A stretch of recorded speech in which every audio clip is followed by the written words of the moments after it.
L'ego. Comment entrer en amitié avec son ego? Alors là, nous parlons de l'ego le plus dense, parce qu'en fait, c'est celui-ci qui nous pose problème. Si vous avez visionné l'autre partie sur l'ego, la première partie sur la manifestation de l'ego dès la création de l'œuf cosmique, de l'œuf primordial, qui est un symbole, bien sûr, eh bien, vous comprenez que l'ego, en fait, se condense à travers les différents corps conscience, jusqu'à ce corps conscience que nous appelons notre corps physique. Et c'est cet ego-là qui nous pose souci, ou en tout cas qui peut nous poser souci, surtout lorsque nous entamons un travail sur nous, un travail de développement personnel, un travail de psychothérapie, quel qu'il soit, ou un début de vie dite spirituelle.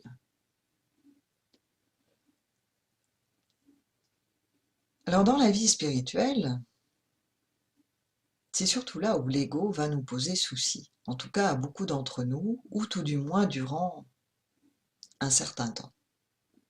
Alors ça ne veut pas dire qu'après on n'a plus d'ego, hein. L'ego fait intimement partie de nos corps conscience. Mais il y a un type d'ego qu'on pourrait qualifier, alors c'est un qualificatif bien évidemment, qu'il faut relativiser, on utilise des mots dans toutes leurs limites, un ego sain et un ego non pas malsain, ce serait pas juste du tout, mais un ego qui n'est pas à sa place. Et c'est cet ego qui n'est pas à sa place qui nous pose souci. Alors on va commencer du coup par qu'est-ce qu'un ego sain? Qu'est-ce qu'un ego qui serait à sa place ou qui est à sa place? Eh bien c'est un ego qui est au service des plans de conscience, on va dire supérieurs, pas dans le sens qu'ils sont mieux, mais qu'ils vibrent de manière plus subtile, hein, qu'ils correspondent à nos corps plus subtils. Or en Égypte, l'Égypte comptait 12 corps conscience. Donc cet ego de notre corps physique, de notre corps dense, de ce corps de matière, de ce corps de nourriture, se place en tant qu'ego sain au service des égos plus subtils.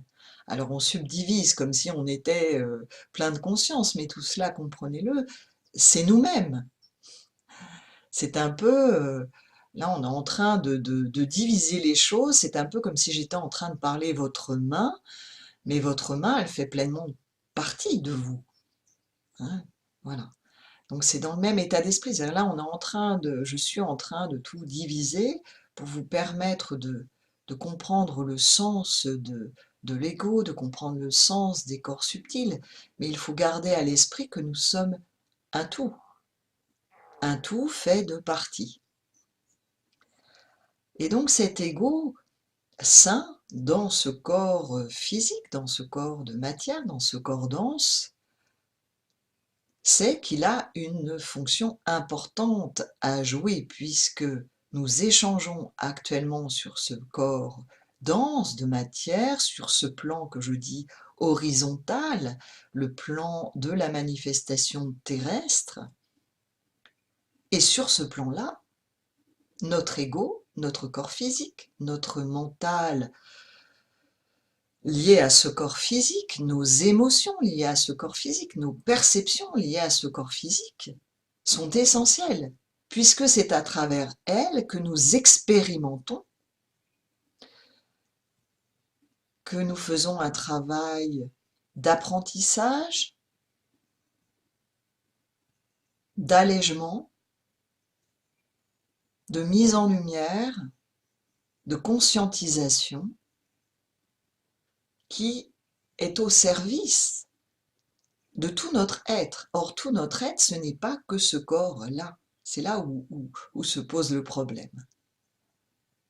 parce que le problème apparaît, enfin, ce qui est perçu comme un problème, c'est-à-dire là où l'ego passe d'un ego sain qui est au service des autres formes de notre propre ego, de nos corps conscience, là où il y a un décalage et où l'ego se met à occuper une place qui n'est pas la sienne, c'est lorsque nous nous coupons,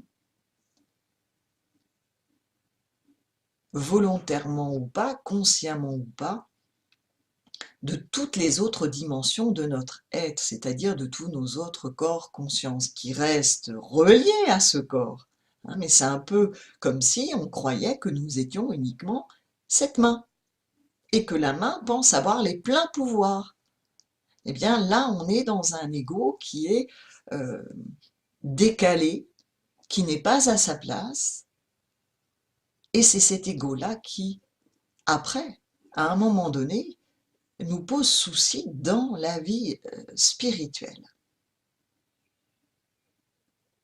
dite spirituelle. Parce que je vous le rappelle, en Égypte et dans le yoga et dans le partage que je vous fais, de mon point de vue, la vie est par nature n'est que spirituelle, s'il faut utiliser un mot. Cette scission entre vie matérielle et vie spirituelle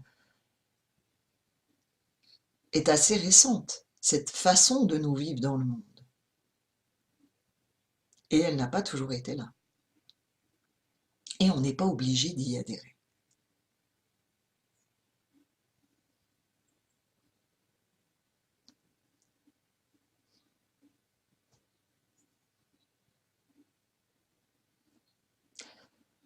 La difficulté, ce dont je vous invite à prendre conscience, la question que je vous invite à vous poser, c'est qui en moi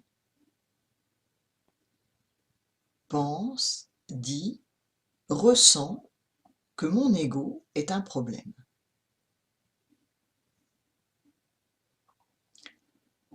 Est-ce que c'est l'ego lui-même qui vous raconte une histoire? Parce que c'est possible, ça. Il est futé, le petit.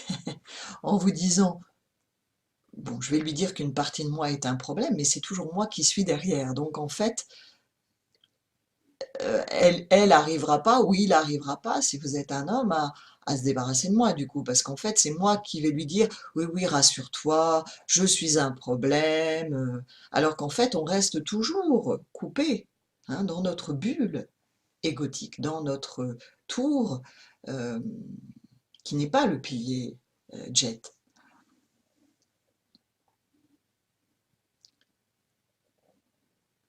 Qui en vous, quelle partie de vous déclare que l'ego est un problème?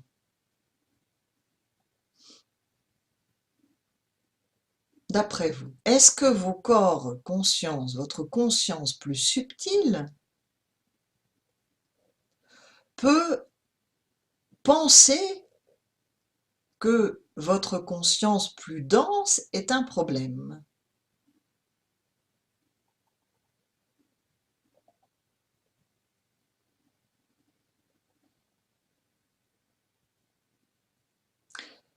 Si vous avez, je vais éclairer ce que j'essaie de vous mettre en lumière.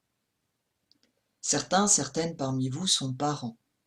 Et si vous n'avez pas d'enfant, vous êtes de toute façon vous-même un enfant, vous avez été enfant. Alors je sais, tout le monde n'a pas les parents idéaux, en tout cas pense ne pas avoir eu les parents qui sont idéaux pour nous, mais dans ce cas-là, ayez l'image d'un parent qui est bien à sa place. Peut-être n'avez-vous pas eu de parents non plus, hein, en cette vie, mais il y a forcément quelqu'un ou une structure qui a joué le rôle de parent. Donc pensez ou imaginez, en tout cas, un parent digne de ce nom, dans toute sa dimension, dans toute sa conscience. Un parent idéal, qui n'existe pas. Mais bon, on va penser au parent idéal.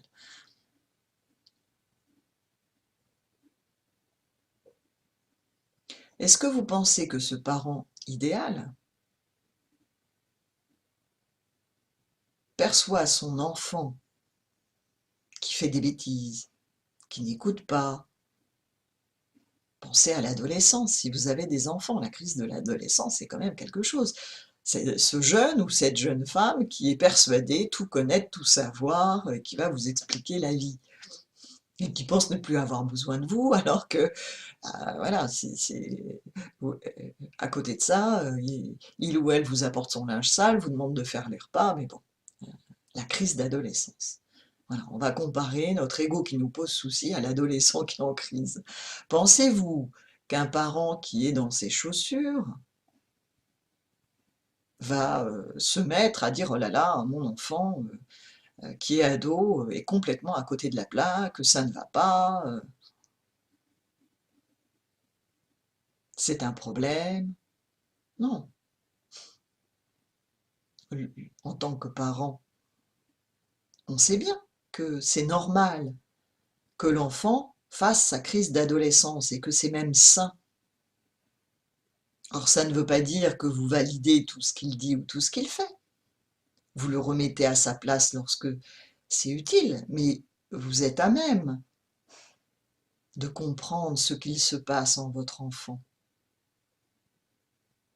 Donc la partie en nous qui déclare que l'ego est un problème, ce n'est pas la partie éveillée en nous. C'est pas possible. C'est une partie dysfonctionnante, c'est un parent, on va dire, dysfonctionnant. Or, les parents dysfonctionnants dans les corps éveillés, c'est pas possible. Le parent dysfonctionnant, en fait, il est là dans ce corps-ci. C'est cette conscience-là qui dysfonctionne. Donc ça veut dire qu'on est juste toujours dans notre bulle égotique, dans notre sphère mentale, dans notre tour d'ivoire, là, coincé, coupé, et que c'est l'ego qui vous raconte une histoire de vous endormir. Et il reste le maître de votre royaume. Si c'est pas clair, vous me faites des mails hein, sur cette partie-là, contact@devaling.fr.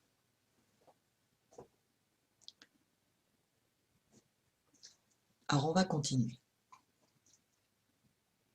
Donc une fois qu'on se dit « Ah, la partie en moi qui déclare ou qui croit ou qui rentre en lutte avec elle-même, en fait c'est que l'ego qui me raconte une histoire afin que je ne le remette pas à sa place, c'est l'ado qui vient et qui vous raconte un mensonge, mais gros comme une maison. Ou le petit, ça vous est arrivé, enfin moi ça m'est arrivé avec mes enfants, qui a mangé tous les bonbons, que là, non c'est pas moi qui ai mangé les bonbons, ou qui en a dans les poches, enfin bon, voilà. En tant qu'adulte, vous le voyez bien qui vous raconte une histoire.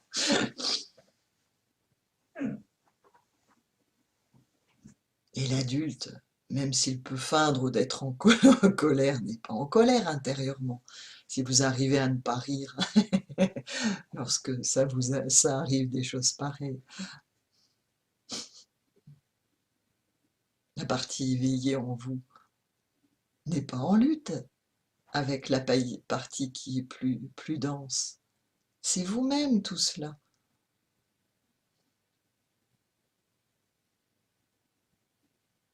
Ce jeu de l'ego qui est un problème ne se situe qu'au niveau de l'ego. On est toujours dans l'ego. On est toujours dans notre bulle coupée, dans notre personnalité, dans notre persona, dans tout ce jeu.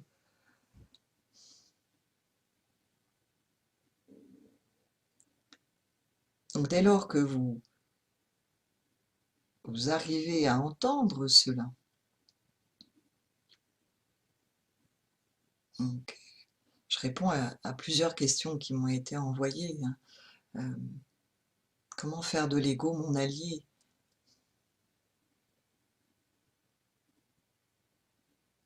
Méditez. Entrez dans le silence. Promenez-vous dans la nature. Et pas avec votre mental qui cogite. Méditer, c'est pas le mental qui cogite. Il y a des personnes qui me font des mails et qui pensent que méditer, c'est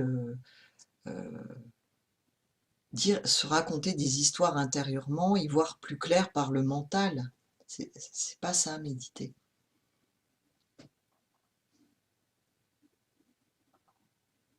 Entrez dans le silence. Regardez le brouhaha intérieur de vos pensées, de vos émotions, de vos perceptions.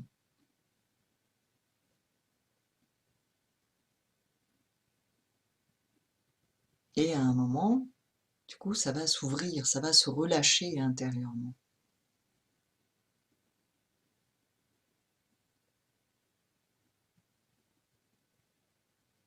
Et une autre conscience en vous va s'éveiller.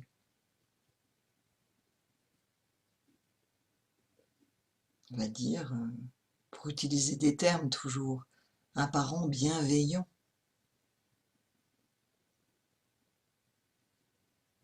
Et c'est ce parent bienveillant, hein, certains, je vous ai donné déjà des exercices pratiques par échange d'emails, selon les situations, hein, mais là je vous partage un exercice général, je ne peux pas l'adapter à vous, parce que chaque chose s'adapte à la personne, à un moment particulier. Parfois vous me dites que vous faites certaines choses, mais ce n'est pas forcément ce qui convient sur le moment. Mais là je vous partage une pratique simple,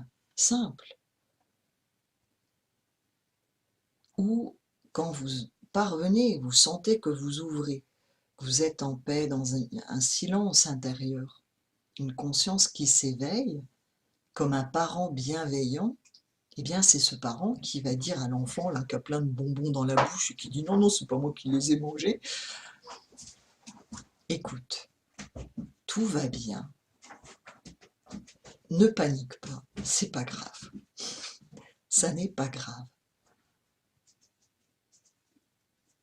Et vous allez expliquer à cet enfant en vous, à cet ego condensé, à ce petit je, que vous êtes là en tant que parent pour veiller sur lui. Et que si vous l'empêchez de manger des bonbons, c'est parce qu'il y a de fortes chances que ce soir, comme il a tellement mangé de bonbons au chocolat, qu'il risque d'avoir mal au foie. Et que du coup, vous lui donnez par exemple de l'homéopathie et que vous lui demandez de ne plus manger de bonbons ou de vous en parler et que on va voir ça de manière raisonnable. Et vous commencez à entrer en amitié avec votre ego. Alors bien évidemment, ne lui parlez pas de bonbons à votre ego. C'est un exemple que je donne. Donc à votre ego, qu'est-ce que vous allez lui dire? À votre petit je, hein, vous qui souhaitez cheminer sur cette vie dite spirituelle, devenir un képri, eh bien vous allez lui expliquer qu'il peut se détendre, qu'il y a un parent en vous, une conscience plus éveillée, et que lui n'a pas à être parfait, qu'il n'a pas à atteindre par lui-même tout seul ce qu'on appelle l'éveil, la réalisation, la pleine conscience, que ce n'est pas son rôle, que ce mental n'a pas à accéder par lui-même tout seul à la connaissance, et qu'on doit juste inverser. La lame dit 12 du tarot de Marseille. Inverser nos croyances, à nous croire enfants de la terre, nous venons des étoiles. La cosmogonie égyptienne nous le dit très clairement. Avec le dieu Khnum et avec les deux dieux Hapi.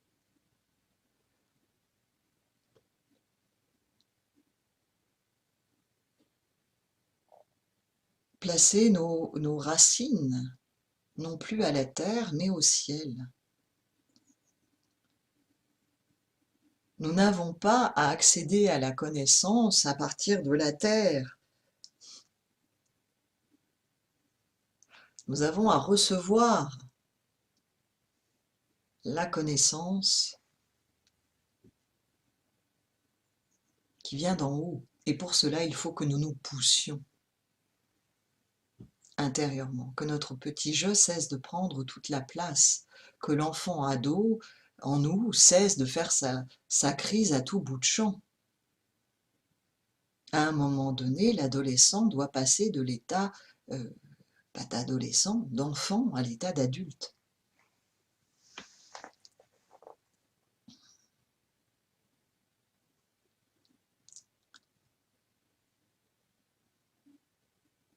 Et c'est pour cela que chaque chose intérieure, quand je dis chose, c'est le mental, l'ego, les émotions, les perceptions, ont à reprendre leur juste place et donc comprendre le sens de descente des énergies et se mettre au service de, non pas au service de moi, de mon ego, de mon petit je, de mon mental, de mes émotions, de mes perceptions, qui,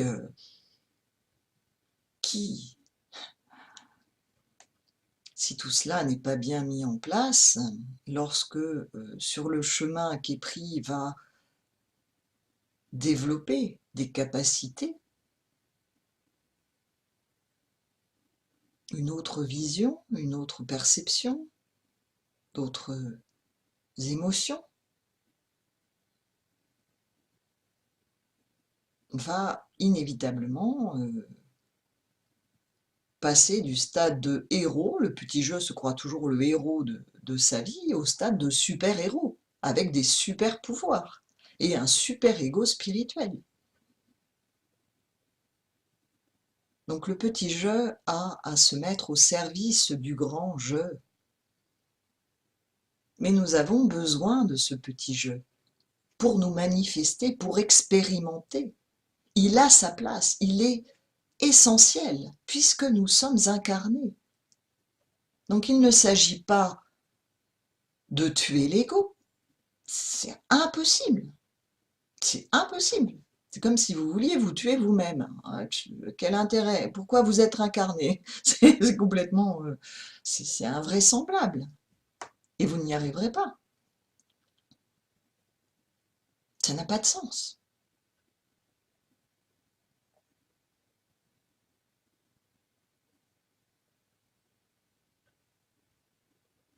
Il s'agit juste de replacer chaque parcelle de nous-mêmes à sa place et à sa fonction. Et pour cela, il nous faut comprendre le sens de notre vie, de comprendre le sens, l'utilité, le rôle du petit je, de l'ego, comprendre le rôle, l'utilité du mental, du petit mental, du mental inférieur, comprendre le rôle, l'utilité des émotions, des petites émotions inférieures, de nos perceptions, comprendre pour quel est l'intérêt de nous manifester dans un corps physique. Et lorsque vous allez cheminer vers cette compréhension, parce que vous êtes nombreux justement à refuser de vous ancrer parmi les personnes qui se disent emprunter un chemin spirituel, dit spirituel. Parallèlement, curieusement, on rencontre cette difficulté d'incarnation, d'ancrage. Et il y en a beaucoup parmi vous qui en sont encore à se dire « Oh là là, mon Dieu, vivement que je sois de l'autre côté, oh, je vais rentrer chez moi ». C'est juste que vous n'avez pas pour l'instant, pour moi c'est signe que pour l'instant, vous n'avez pas encore, si vous êtes dans ce cas-là, pleinement compris le sens de la vie, le sens de l'incarnation. Et le jour où vous le comprenez, mais pas avec votre mental, petit mental intellectuel, utilisant le cerveau, pas à partir de la terre, que vous en comprenez le sens, par la descente de la connaissance, l'intégration de la connaissance en vous, qui, elle, va vous transformer. Alors vous souhaiterez vivre le plus longtemps possible. Comprenez, de l'autre côté, il y en a du monde qui veut s'incarner. Vous imaginez bien que si c'était parce que c'est la plaie sur terre et que ça sert à rien, euh, personne voudrait s'incarner. Mais de l'autre côté, on a une autre conscience. Et on croit toujours qu'on est très très fort. Mais on passe par ce lac de l'oubli. Et selon la conscience qu'on a déjà plus ou moins éveillée, on va plus ou moins oublier sur Terre. Et sur Terre, on est dans les énergies plombantes, la pesanteur terrestre, et on oublie qui nous sommes. Et la raison pour laquelle on s'est incarné. Et le sens de la vie. Et le sens de l'incarnation.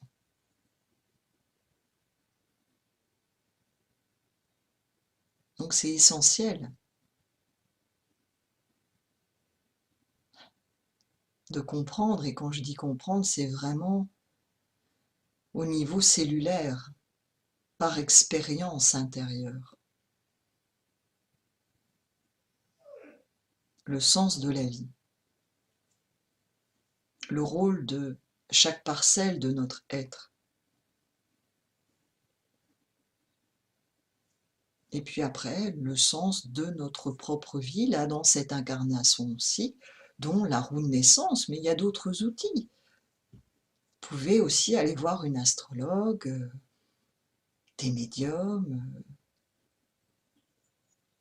Moi, je ne peux vous partager que ce que je connais par expérience intérieure, puisque je n'ai pas eu accès à cette connaissance à partir du mental. Et ça, je vous l'expliquerai, puisque vous êtes nombreux là à me faire des mails en me questionnant sur la manière dont j'ai pu accéder aux enseignements de Thoth.